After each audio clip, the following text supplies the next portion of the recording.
الحمد لله رب العالمين والعاقبة للمتقين والصلاة والسلام على سيد الأنبياء والمرسلين خاتم النبيين محمد وعلى آلہ وصحبہ اجمعین اما بعد۔ میرے دینی اور ایمانی بھائیوں، بزرگوں اور دوستوں، اسلام ایک بہترین معاشرہ اور سوسائٹی کو تعمیر کرنا چاہتا ہے جس کی بنیاد ایمان پر اور اچھے اخلاق پر ہوتی ہے۔ اس معاشرے کو تعمیر کرنے کے لیے، اس کو منظم کرنے کے لیے، آپس میں اس کے جوڑ کو پیار، محبت، اخلاص اور پاک دامنی کے ساتھ قائم رکھنے کے لیے اسلام نے نکاح کے نظام کو رائج کیا ہے۔ نکاح خالی اپنی فطری خواہشات کے پورا کرنے کا، سیکس کو پورا کرنے کا کوئی ذریعہ نہیں ہے۔ نکاح ایک پورا بندھن ہے جس کے ذریعے سے اسلام ایک بہترین سوسائٹی، ایک بہترین معاشرے کو تعمیر کرنا چاہتا ہے۔ اسی لیے نکاح کا جو سسٹم ہے وہ ایک منظم طریقے پر ہے۔ انسان کو اللہ نے ایسے چھوڑا نہیں کہ اپنی مرضی کے مطابق جس سے چاہے آپ اپنی خواہشات کو پوری کریں، اپنی مرضی سے چاہے اپنی زندگی کے سسٹم کو قائم کریں۔ جانوروں کی طرح کوئی قانون اس کو جوڑ نہیں پائے، اس کو اسلام پسند نہیں کرتا ہے۔ اسلام نے نکاح کی جو بنیاد رکھی ہے، بنیادی طور پر دو مقاصد پر رکھی ہے۔ پہلا جو مقصد ہے وہ ہے انسانی اخلاق اور انسانی عزت اور پاک دامنی کی حفاظت کرنا ہے۔ نکاح کے ذریعے سے جب دو جوڑے آپس میں ملتے ہیں تو پھر نکاح ان کو اس طرح سے آپس میں جوڑ دیتا ہے کہ وہ ایک دوسرے کے ہو کر رہتے ہیں۔ پھر وہ اپنی خواہشات کو پورا کرنے کے لیے کسی تیسری جگہ پر جاتے نہیں ہیں، وہ آپس میں اپنی خواہشات کو پورا کرتے ہیں، وہ آپس میں ایک دوسرے سے جڑے رہتے ہیں۔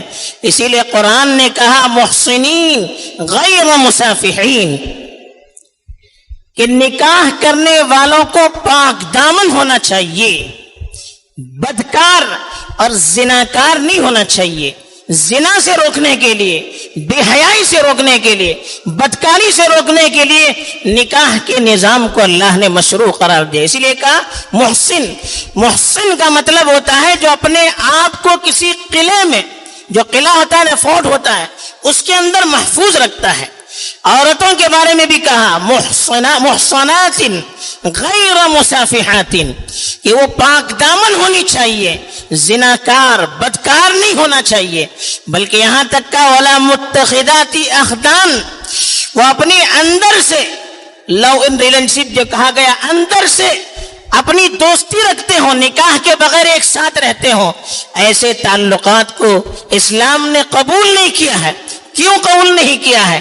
کہ اس سے پورے معاشرے کا اخلاق بگڑ جاتا ہے، کردار بگڑ جاتا ہے، کیریکٹر بگڑ جاتا ہے، پھر ایک دوسرے پر اعتماد باقی نہیں رہتا ہے، بے حیائی پھیلتی ہے۔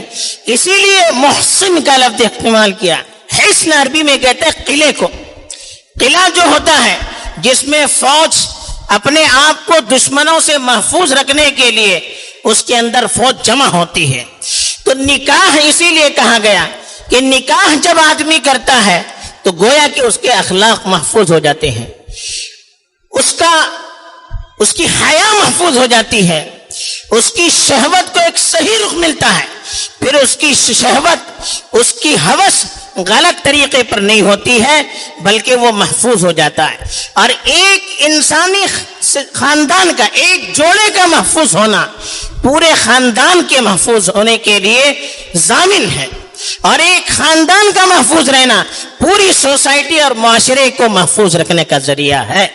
تو اس لیے پہلی چیز جو بتائی وہ ایک نکاح کے ذریعے سے آپسی تعلقات جب مضبوط ہو جاتے ہیں تو آدمی کے اخلاق اس کی عزت، اس کی حیا، اس کی پاک دامنی، یہ ساری چیزیں محفوظ ہو جاتی ہے، جو ایک معاشرے کی بقا کے لیے، اس کے باقی رہنے کے لیے، اپنی فطرت پر باقی رہنے کے لیے ایک بنیادی اینٹ کی طرح ہے۔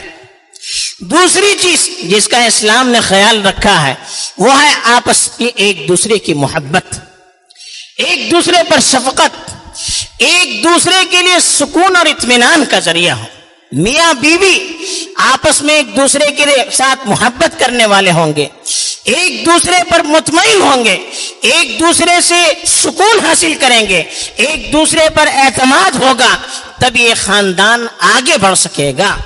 اس لیے نکاح کا جو نظام ہے، اس کی حکمت جو اللہ نے بتائی اور اس کا جو فائدہ اللہ نے بتایا کہ وَمِنْ آيَاتِهِ أَنْ خَلَقَ لَكُم مِّنْ أَنفُسِكُمْ أَزْوَاجًا لِتَسْكُنُوا إِلَيْهَا، اللہ کی ایک نشانی یہ بھی ہے کہ اس نے تمہیں میں سے تمہارے لیے جوڑے بنائے، میاں بیوی کے جوڑے بنائے تاکہ ایک دوسرے سے تم سکون حاصل کر سکو۔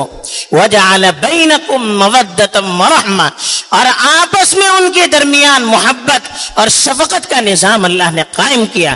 میاں بیوی کا نکاح اگر صحیح طریقے پر ہوتا ہے، اللہ تعالی محبت ایک دوسرے کے دل میں ڈالتے ہیں، ایک دوسرے کی ہمدردی ان کے دل میں ڈالتے ہیں، ایک دوسرے کے تئیں شفقت اور ہمدردی کا جذبہ اللہ پیدا کرتے ہیں۔ جب یہ چیز قائم ہوتی ہے پھر آپس میں اعتماد قائم ہوتا ہے، آپس میں بھروسہ قائم ہوتا ہے۔ بغیر بھروسے کے کوئی جوڑا چل نہیں پاتا ہے، بغیر بھروسے کے کوئی خاندان قائم رہ نہیں پاتا ہے، بغیر بھروسے کے کوئی معاشرہ مستحکم اور مضبوط نہیں ہو سکتا ہے۔ اس لیے کہا کہ آپس میں بھروسہ ہو۔ اس کے لیے قرآن نے جو لفظ استعمال کیا، ایک معجزانہ لفظ کہا، ہن لباس لکم وانتم لباس لہن، تم ان کے لیے لباس ہو، وہ تمہارے لیے لباس ہے۔ لباس کیا ہوتا ہے؟ لباس انسان کے بدن کے ساتھ چپک کر رہنے والا جز ہوتا ہے، انسان کے بدن کے ساتھ ہمیشہ چپک کر رہتا ہے لباس۔ لباس کی وجہ سے انسان کا جسم محفوظ رہتا ہے، گندگیوں سے محفوظ رہتا ہے، اس کی شرمگاہ چھپی ہوئی رہتی ہے، اس میں انسان کی حفاظت ہوتی ہے۔ اللہ نے میاں بیوی کی جوڑے کے لیے کہا ہے کہ ایک دوسرے کے لیے لباس کی طرح ہے۔ جیسے لباس انسان کو محفوظ رکھتا ہے، انسان سے چپکے ہوئے رہتا ہے، اسی طرح سے جب نکاح ہو جاتا ہے میاں بیوی کا جسم بھی ظاہری اعتبار سے ایک دوسرے سے جڑا رہتا ہے، ان کی روح بھی آپس میں ایک دوسرے سے جڑ جاتی ہے، پھر وہ ایک دوسرے کے ہو جاتے ہیں، تیسرے سے ان کی حفاظت ہو جاتی ہے، بے حیائی سے، بد کرداری سے، غلط طریقے سے ان کی حفاظت ہو جاتی ہے۔ اس لیے لباس سے تعبیر کیا تاکہ معاشرہ سمجھ سکے کہ ایک اسلامی نظام کیا ہوتا ہے، ایک اسلامی سوسائٹی کیا ہوتا ہے۔ تو ایک تو دو چیزیں، آپس میں محبت، اعتماد، ہمدردی، اور دوسری چیز انسان کے اخلاق کی حفاظت، اس کی پاک دامنی کی حفاظت، اس کی شہوت کی حفاظت۔ نکاح کے ذریعے سے انسان کو اپنی شہوت، اپنی جنس کے پورا کرنے کا موقع ملتا ہے، لیکن شریعت نے اس کو صحیح روک دیا ہے۔